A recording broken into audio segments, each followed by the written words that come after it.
पता है जिसने भी ये कहा है ना बिल्कुल सही कहा है कि लहरों से डरकर नौका कभी पार नहीं होती और कोशिश करने वालों की कभी हार नहीं होती।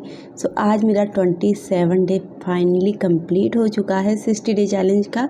और मैं आप लोग को बता दूं, मैंने जो ये प्रयास किया स्टार्टिंग में थोड़ा तो डिफ़िकल्ट था 4-5 दिन, उसके बाद से इतना अच्छा से ये लाइफ चल रहा है, मैं क्या ही बताऊं। बहुत अच्छा, बहुत सुकून लाइफ में, और अपनी बॉडी के लिए ख़ास ध्यान दे रहे हैं, अपने शरीर को बना रहे हैं, तो इसके लिए और भी ज़्यादा खुशी हो रही है। कोई टेंशन नहीं, कोई दर्द नहीं, कोई तकलीफ़ नहीं, तो इससे बड़ी खुशी क्या हो सकती है। अगर आप फिट हो तो समझो सब कुछ फिट है।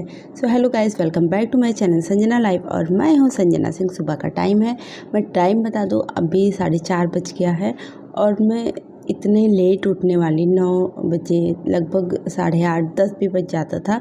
लेट में सोती भी थी, बट इतना जल्दी मैं उठने लगी हूँ कि मैं क्या बताऊँ। वेदू भी जग गई थी, किसी तरह से मैंने उसको सुलाया। उसके बाद से यहाँ पे मैं अपना पानी ले रही हूँ, सौंफ और कई चीज़ मैंने उसमें मिक्स किया था, जैसे नींबू हो गया, अजवाइन, ये सारी चीज़ें। और यहाँ पे ना बाहर का मौसम कितना अच्छा है, ये देख सकते हैं, एकदम अंधेरा है अभी, और लगभग मेरा आधा काम तो हो गया, बस थोड़ा बहुत रह गया है।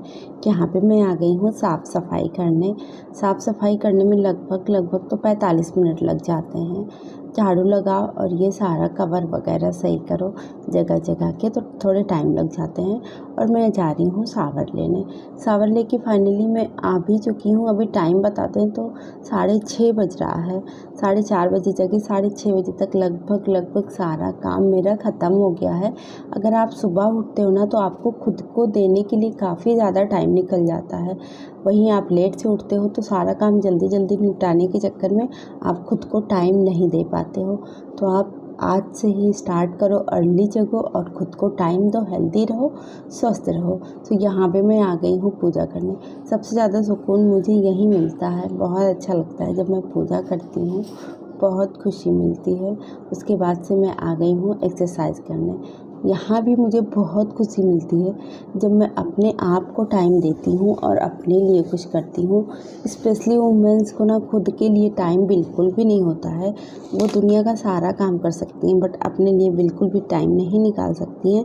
तो मैं उन औरतों को कहना चाहूँगी जो खुद के लिए टाइम नहीं निकालती हैं, देखो, पहले आप अगर स्वस्थ रहोगे तभी दूसरों को स्वस्थ रख पाओगे, खुश रख पाओगे, पूरी फैमिली को। तो इसके लिए आपको हेल्दी रहना बहुत ज़रूरी है। आप खुद सोच के देखो, एक दिन बीमार पड़ जाते हो तो ऐसा लगता है पूरा घर उथल पुथल हो गया। तो अभी से ट्राई करो और ऐसा नौबत ही ना आए कि आप बीमार पड़ो। रियली मैं आप लोग को बता रही हूँ, 27 दिन हो चुके हैं और मैं बिल्कुल फिट फील कर रही हूँ। कोई ऐसी दिक्कत नहीं आई, छोटी मोटी, यहाँ तक कि टचवुड सर्दी जुकाम, यहाँ तक कि सर दर्द, कुछ भी ऐसा नहीं हुआ है। ये सारी चीज़ें करने से, एक्सरसाइज करने से और साथ ही साथ हेल्दी डाइट्स लेने से। जैसे हेल्दी डाइट लो ना, इन सब में एक्सरसाइज करने में भी बहुत ज़्यादा ताकत लगती है। तो अगर आप हेल्दी डाइट लेते हो तभी आप कर पाओगे, नहीं तो फिर चक्कर ही आने लगेगा। अगर वीकनेस है आपके अंदर तो अगर आप एक्सरसाइज करोगे तो खुद ब खुद आप हेल्दी डाइट लेने लगोगे। और स्टार्टिंग में मैंने जैसे अनहेल्दी चीज़ें बहुत खाई इस पूरे जर्नी के दौरान। जैसे फर्स्ट डे से 27 डे आज कंप्लीट हो गया। पूरी जर्नी के दौरान आपने देखा होगा कि मैंने जैसे समोसा भी खाया, टिक्की भी खाई और बहुत सारी चीज़ें अनहेल्दी भी खाई। बट अब ना धीरे धीरे पता नहीं क्यों ऐसा लग रहा है कि अब नहीं खाना चाहिए। जैसे अब सामने आ रहा है तो पहले जहाँ एक खाते थे वहाँ थोड़ा ही खा रहे हैं। हालांकि मैं खाने पे बिल्कुल परहेज़ करने वाली नहीं थी, लेकिन पता नहीं क्यों ऑटोमेटिक ही ऐसा हो जा रहा है। मुझे लग रहा है कि मैं धीरे धीरे फिट हो रही हूँ और एक्सरसाइज कर रही हूँ, हेल्दी डाइट ले रही हूँ, तो शायद मुझे अनहेल्दी नहीं खाना चाहिए। इसके लिए मुझे किसी ने फोर्स नहीं करा, मैं खाने पे बिल्कुल कंट्रोल नहीं करने वाली थी, बट अब अपने आप ही हो जा रहा है। पता नहीं कैसे, ये मुझे नहीं पता, लेकिन मुझे लग रहा है कि जब मैं एक्सरसाइज और हेल्दी डाइट ले रही हूँ तो ये बहुत मतलब फ़ायदा कर रहा है मुझे। और शायद इसी वजह से मैं उसको भी इग्नोर कर रही हूँ, अनहेल्दी डाइट को भी। तो यहाँ पे मैं कर रही हूँ योगा। योगा करने से आपको मेंटली सुकून मिलता है जो कहीं पे नहीं मिल सकता। आपके पास कितना भी पैसा हो, कितना भी मतलब कुछ भी हो, लेकिन ये शांति नहीं मिल सकती, मन की शांति। मन का जो पीस होता है ये चाहिए आपको योगा करने से। तो आप लोग अभी से स्टार्ट कर दो योगा एक्सरसाइज, बहुत खुशी मिलती है, बहुत ज़्यादा खुशी मिलती है जब आप फिट रहते हो, हेल्दी रहते हो, स्वस्थ रहते हो। तो आज से ही स्टार्ट करो आप लोग। और यहाँ पे जो मैं ये कर रही हूँ ना, पहले मैं ऐसे बेंड नहीं हो पाती थी बिल्कुल भी। अब धीरे धीरे मेरी बॉडी में फ्लेक्सिबिलिटी आ रही है, तो ये भी बहुत अच्छा लगता है कि चलो मैं अब धीरे धीरे कुछ और कर पा रही हूँ। ये एक्सरसाइज मैंने जहाँ से स्टार्ट किया था वहाँ से मैं थोड़ा आगे बढ़ पाई हूँ। यहाँ पे मैं ड्राई फ्रूट्स खा रही हूँ, ऐसा नहीं कि मैं बैठ के ही खाती हूँ। यहाँ पे मैं सिस्टम पे अपने काम भी कर रही हूँ। वीडियो अगर डालना है तो उसके लिए क्या होता है ना कि एडिट भी करनी पड़ती है, तो यहाँ पे मैं बस वही बैठ के एडिट कर रही हूँ। और साथ ही साथ मैंने ड्राई फ्रूट्स खाया। उसके बाद से ये स्प्राउट्स वगैरह जो है इसमें मैं खूब ढेर सारा सैलेड वगैरह डालती हूँ और इसको लगभग 15 मिनट बाद खाती हूँ। मेरी वेदू जग गई है। कोई भी कितना भी इम्पोर्टेंट काम हो, चाहे वो वीडियो का है, चाहे वो मेरे एक्सरसाइज का है, चाहे खाने का है, ये जग जाती है तो मैं सारा काम छोड़ देती हूँ। तो यहाँ पे ये ब्रश की उसके बाद से आ गई है। यहाँ बोल रही थी कि मैं प्लांट में पानी डालूंगी। मैं लाई थी डालने के लिए क्योंकि पौधे थोड़े सूख रहे थे, तो ये खुद ही डाल रही है।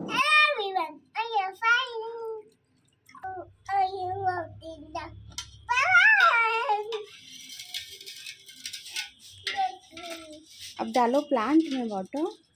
और ये देख लीजिए वेदुका से पानी डाल रही हूँ। ज़रा से पानी उसके अंदर नहीं जा रहा, मुझे तो बहुत हंसी आ रही थी। ये ऐसे डाल रही थी और परेशान थी डालने के लिए। मैंने बोला कि मुझे दे दो, मैं डाल दूँ, लेकिन बिल्कुल भी मान नहीं रही थी। और यहाँ पे मैं आ गई वेदू की हेल्प करने। उसके लिए फिर रो रही थी कि क्यों सारा पानी तुमने डाल दिया। तो मैं उसके लिए फिर से गई, तब पानी लेके आई। फाइनली दोपहर हो गया है, तो ये हो रहा है मेरा दोपहर का लंच। और वेदू भी है साथ में बैठी है, उसको भी खिलाएंगे। बहुत टाइम लगाती है। अब मैं थोड़ा आराम करके ना उठ गई हूँ। दोपहर में थोड़ी देर लेट जाती हूँ क्योंकि शाम में भी इतना लेट सोना होता है, फिर जल्दी जग जाओ थोड़ा तो जैसे नींद आता रहता है। तो यहाँ पे मैं मोमोज़ बनाने की तैयारी कर रही हूँ। मोमोज़ जो कि मेरे हस्बैंड को बहुत ज़्यादा पसंद है, घर में भी सब लोग लगभग खाते हैं, मुझे भी बहुत पसंद है। तो मैंने वही सारा वेजिटेबल यहाँ पे कट कर लिया है। अगर आप लोग को जानना होगा कि मोमोज़ कैसे बनता है तो कमेंट करिएगा, मैं ज़रूर इसकी रेसिपी आप लोग के साथ शेयर करूँगी। हालांकि एक बार पहले भी मैं इसका शेयर कर चुकी हूँ रेसिपी, तो आप लोग ट्राई करिएगा। बहुत बढ़िया बनता है, जैसे स्ट्रीट फूड होती है ना, मतलब जैसे मिलता है या फिर रेस्टोरेंट में मिलता है उस टाइप से बहुत गजब बनता है। तो यहाँ पे शिमला मिर्च और लहसुन अदरक जो भी है मैं इसको थोड़ा सा फ्राई कर ले रही हूँ। वो उधर बन रहा है तब तक मैं क्या करती हूँ ना, चटनी का भी व्यवस्था कर लेती हूँ। मोमोज़ की चटनी इसमें डाला मैंने लहसुन मिर्ची एंड क्या बोलते हैं टमाटर, हाँ उसको डाल के ना फिर बॉयल कर देते हैं अच्छे से। उधर बॉयल हो रहा तब तक मैंने सोचा कि स्टफिंग भी रेडी हो गई थी मोमोज़ की, तो मैंने सोचा कि चलो इसको फिल कर देते हैं, बना देते हैं, क्योंकि इसमें भी थोड़ा टाइम लगता है। हालांकि दीदी भी मेरा हेल्प कर रही हैं, मैं इसको बना लेती हूँ। मुझे सबसे ज़्यादा टाइम लगता है इसको शेप देने में, मैं कोशिश करती हूँ मतलब अच्छा शेप दूँ। हाँ लेकिन फिर भी हो जाता है, ऐसा नहीं होता कि नहीं बनता है, बन भी जाता है। अभी दिखाएंगे जब फाइनली बन जाएगा। मैंने उसको रख दिया है बनने के लिए, तब तक मैं यहाँ पे चटनी की तैयारी कर ले रही हूँ। ये टमाटर की छिलके निकाल के ना बस थोड़ा सा नमक डाल के जो मैंने बॉयल किया था उसको लेके फिर इसको ग्राइंड कर दिया। फिर थोड़ा सा लहसुन अदरक डाल के इसको ना तड़का लगाना है, थोड़ा सा सोया सॉस वगैरह डालना है। ये सारी चीज़ें मैंने डाल के यहाँ पे रेडी कर लिया। फाइनली मेरा मोमोज़ और ये चटनी दोनों रेडी है। मैं जा रही हूँ अपने हस्बैंड को सर्व करने, इनको बहुत ज़्यादा पसंद है। आप लोग को मेरा ये ब्लॉग कैसा लगा कमेंट करके बताइएगा। और हाँ पहले मैं भी मोमोज़ खा लूँ ना, अब खाना बनाएंगे उसके बाद से फिर बाकी की चीज़ें होंगी। यहाँ पे मैं मूंग भिगाई थी ना, तो उसको रात में ही बांध के रख देंगे, सुबह ये बिल्कुल रेडी हो जाएगा। फिर आप लोग को मेरा ब्लॉग कैसा लगा कमेंट करके बताइएगा। अच्छा लगा तो प्लीज़ लाइक शेयर सब्सक्राइब करिएगा। फिर मिलते हैं अगले ब्लॉग में, बाय बाय।